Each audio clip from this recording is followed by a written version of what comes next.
Good morning. I'd like to talk with you today about two things especially. They sort of complement one another, but I want to talk about the Beatitudes.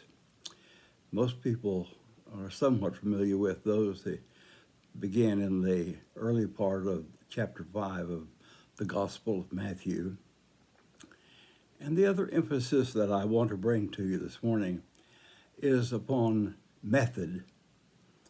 I wouldn't say throughout, but for a long time in my ministry and in my teaching and in my own life, I have been concerned about methods. And so I have been very, very attentive to realize and understand and search with what kind of methods was Jesus using. What did he do? Because while we can have great goals, if our methods and our means are wrong, then we have sabotaged our productivity, our mission, our goal. So let me look with you and talk about the Beatitudes, those very special and eternal truths that open the Sermon on the Mount. They are our guides, if you will, to the blessings of God, or being blessed by God. Each statement in the Beatitudes begins with, "Blessed are thee," and then each one is a little bit different.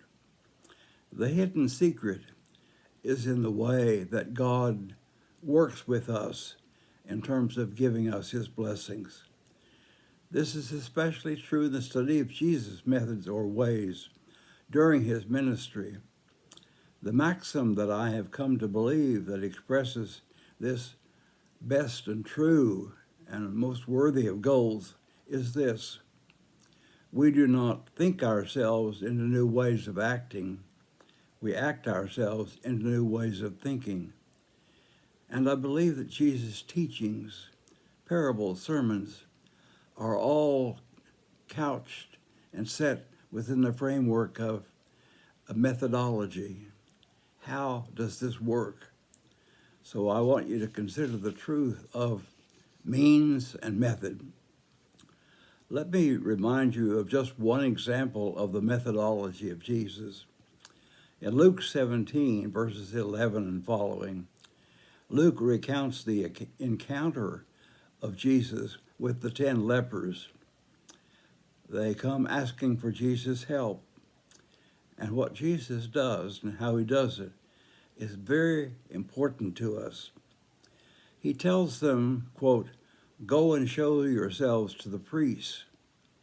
Then Luke tells the method of healing. He writes, "And as they went, they were cleansed." What if they had just stood around doubting and discussing the possibilities? Would the cleansing have happened? We don't know for certain.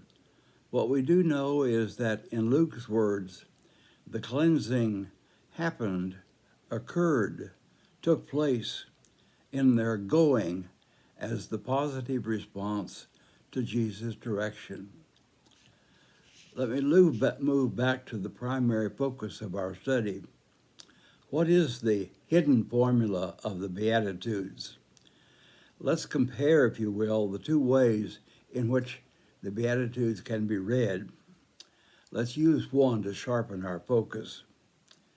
Blessed are the merciful, for they will receive mercy. There are two ways of seeing and understanding and living out Jesus' direction and guidance in these Beatitudes. One is, God will bless me, and then I will begin being merciful to persons with whom I am in relationship. With God's help, I can start a life with being merciful as my goal. I know I should show more mercy to people as I think about them and judge them. I know I need to forgive. I know I need to be reconciled, but I just can't bring myself to do it. If God would bless me, maybe I could do it. The other way of looking at these Beatitudes and the method of Jesus is to hear Jesus saying, the blessing God has for you is always available. As you extend forgiveness and mercy to someone and begin the process of reconciliation, you will find your life, your heart, your body, and your spirit will receive a blessing that I can now bestow upon you. Jesus is saying, I will empower you in your action, in your doing of the mercy. You begin the merciful attitude. You begin giving mercy, treating people with mercy. You will have opened a door to the blessings of God in your life. Each of these Beatitudes is to be viewed from this second perspective, if you will. Our actions in following Jesus' direction will be followed by a very special blessing from God. We will have opened the door to receive God's ready for you blessing. One way of viewing Jesus' ministry of speaking, healing, raising, and preaching and living is to realize that as Jesus begins his ministry, begins his doing, God begins his empowering of Jesus. And Jesus is always wanting his disciples, his people, to see God as working in and through him. There are some quotes in John like, the Father and I are one.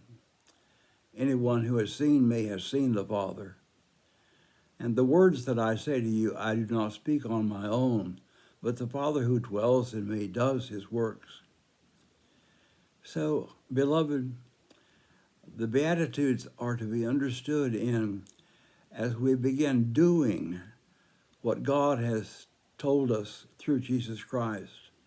As we begin doing those things, we will be opening ourselves in a way that God can bless us far beyond anything that we may have ever discovered before. We do act ourselves not only into new ways of thinking, but we also act ourselves into an awaiting of the blessing of God, which these Beatitudes promise to us. Let it be so for your life, beginning, hopefully, today.